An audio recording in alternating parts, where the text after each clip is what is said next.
On April 15, 1912, the Titanic slipped beneath the Atlantic. But what if it hadn't? What if the lookout had spotted the iceberg just seconds earlier, and the ship they called Unsinkable had sailed into New York on a calm spring morning? In our timeline, the Titanic struck an iceberg at 11:40 p.m. Within 3 hours, the ship was gone. More than 1,500 people died. But what if the iceberg had been spotted earlier? What if the ship had turned in time? The collision that changed history almost didn't happen. The difference is just 30 seconds.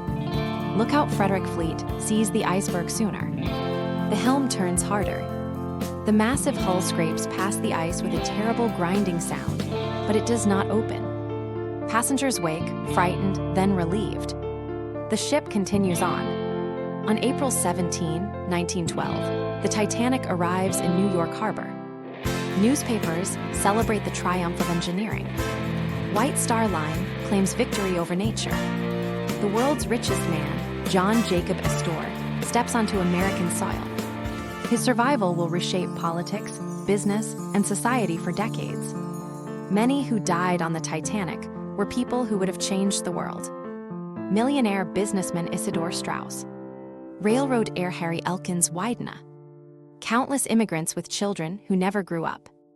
In this timeline, they live. Their children inherit fortunes. Their companies expand. Their votes and donations shift elections. Astor was one of the wealthiest Americans who ever lived. Had he survived, his fortune and influence would have grown for another 20 or 30 years. His investments in real estate, railroads, and politics would have shaped the Roaring Twenties. American wealth concentration might have become even more extreme. The Titanic disaster shocked the world into reform.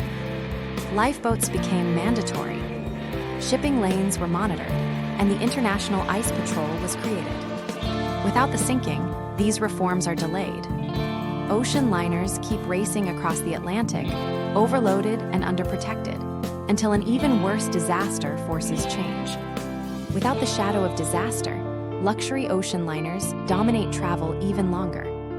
The Titanic's sister ships, Olympic and Britannic, become legendary symbols of comfort and speed. Air travel still arrives, but more slowly.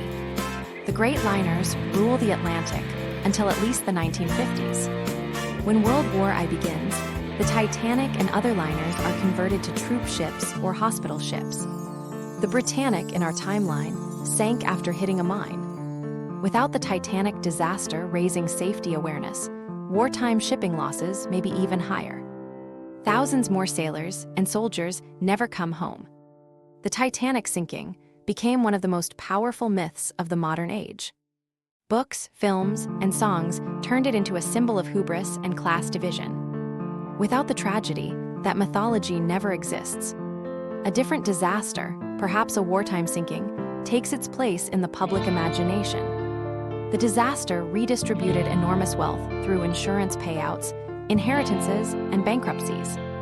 Without it, Astor's fortune and the fortunes of other first-class victims keep compounding. By the 1920s, a small circle of Titanic survivors controls an even larger slice of the American economy. Ironically, the Titanic's survival might mean a deadlier future. Shipping companies learn slower. Crews train less. The ocean remains dangerous. When the inevitable disaster finally comes, perhaps in the 1920s or 1930s, the death toll is even higher because no one believed it could happen. The Titanic taught the world that hubris has a price. Without the sinking, that lesson is delayed. Sometimes a tragedy is what forces progress. A safe arrival in New York might have felt like a victory, but it could have cost even more lives in the long run. The Titanic disaster was a defining moment of the 20th century. It reshaped safety, wealth, and culture. Imagining the ship survive helps us see how much one night at sea changed everything. History is not just made by victories. Sometimes it is made by the moments we wish had ended differently.